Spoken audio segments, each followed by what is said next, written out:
Contexto histórico da América colonial. As principais metrópoles que estabeleceram relações coloniais com o continente americano foram Inglaterra, França, Holanda, Espanha e Portugal. O desenvolvimento do colonialismo por esses 5 países está inserido no contexto político e econômico do antigo regime, momento em que o mercantilismo se destacou.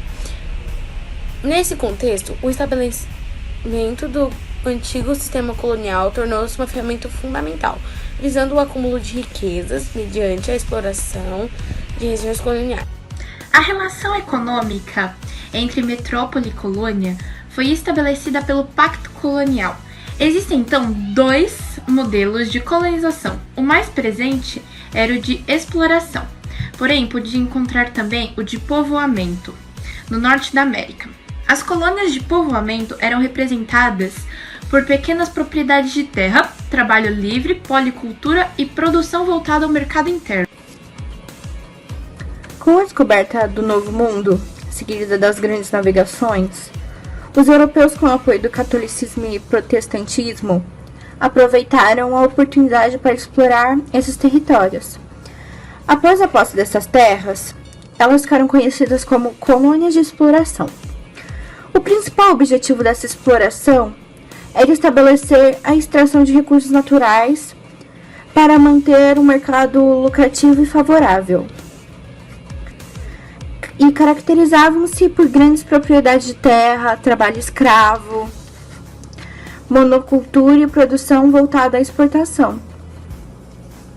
Os continentes americanos, europeus e africanos afirmaram relações econômicas que promoveram o desenvolvimento, a aplicação de teorias mecanizadas, estabelecendo e denominando o comércio triangular, considerando 3 continentes como vértices de um triângulo.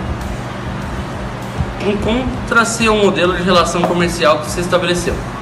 No continente africano, partiam-se escravos que seriam comercializados na América, metais preciosos e produtos tropicais. Colônia americana ao continente europeu. Produtos manufaturados vindos da Europa chegavam à América e desta partiam tabaco e rum, utilizados para moedas de comércio de escravos realizados entre povos africanos e traficantes europeus. Das feitorias americanas e produtos tropicais eram relacionados à Europa como possíveis receber os navios que ligavam esses 3 continentes, raramente negavam vazios. A estrutura administrativa da América colonial espanhola caracterizou-se pela divisão do território hispano-americano em 8 áreas administrativas principais, os vice-reinos das capitanias gerais, enquanto na área portuguesa haviam os capitães ou donatários. Na América espanhola havia os adelantados, detentores de amplos poderes administrativos e judiciários, eram a autoridade local. O principal órgão administrativo colonial era o Conselho das Índias, presidido pelo próprio rei da Espanha. Esse órgão era responsável pela decisão de maior importância político-administrativa na colônia. As casas de contratação eram responsáveis por toda a administração do comércio colonial, tendo como uma das suas atribuições a concessão de autorizações para a exploração colonial. A economia espanhola foi marcada por 3 atividades básicas: a mineração, a pecuária e a agricultura. Olá! Nós iremos falar hoje sobre a sociedade hispano-americana. Ela ocupou basicamente o período colonial e era composto por vários grupos, e dentre eles eram os chapetones, eram os crioulos, os mestiços, os indígenas e também eram os escravos negros, correto? Correto. Vamos falar um pouquinho de cada um agora. Vamos começar pelos chapetones.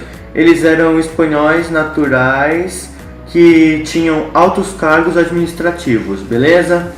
Aí agora aqui, os crioulos, eles eram descendentes de espanhóis e não podiam ocupar cargos de grande importância. Deles surgiu o processo de independência das colônias. Aí os mestiços eram um gênero entre brancos e índios. No caso, o branco com o índio gerava um mestiço. Aí esses mestiços, eles tinham seus cargos, eles eram simples seus cargos, e dentre eles eram administrativos ou feitores e eles eram pobres basicamente por conta disso e não poderiam ocupar cargos altos. Aí agora nós vamos falar sobre os indígenas. Enfim, os indígenas eles não tinham nenhum direito, zero direitos, zero. E eles eram muito explorados no trabalho, por isso que eles não tinham direito nenhum e talvez não tivessem salário também. E agora os escravos negros, eles concentravam-se nas áreas atuais do México e da América Central. E ilhas do Caribe e vindos da África eram tratados como seus irmãos da América, e os portugueses e eles eram explorados. Bom, eu vou falar sobre os ingleses na América colonial. Que assim, tendo superado o seu atraso no processo de expansão marítima, os ingleses realizaram as primeiras tentativas de encontrar uma passagem ao norte das terras. E como eles não conheciam o local, eles só foram indo e acabaram entrando em contato com o território norte-americano. E aí foi a partir do século XVII, sobre o governo, que eles tiveram a fase colonizadora inglesa. E aí ao norte, eles tiveram 4 colônias que foram organizadas, que foi a de Massachusetts, a de Rhode Island, Connecticut e a New Hampshire, que foram as mais importantes, assim, para se dizer, né? E uma característica muito comum deles era que eles precisavam da permissão dos reis ingleses para que eles escolhessem um governante da colônia.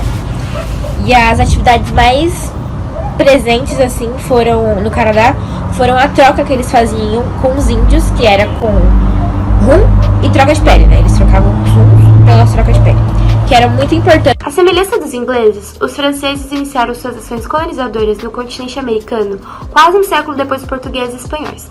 Na Guerra dos 30 Anos, os franceses lutaram para evitar o estabelecimento hegemônico da dinastia dos Habsburgos, que na época dominava o Sacro Império Romano Germânico e a Espanha. Se tal supremacia fosse confirmada, a monarquia francesa estaria em situação vulnerável, tanto em termos políticos como religiosos. Com o objetivo de estimular a transferência de europeus para a América, os franceses criaram uma política de emigração baseada em incentivos. Mulheres que se casassem na Nova França recebiam incentivos governamentais, condenados eram deportados. Terras eram distribuídas e soldados eram enviados para submeter a povos indígenas que reagiam do domínio francês, recebendo terras na Nova França após cumprirem seu dever.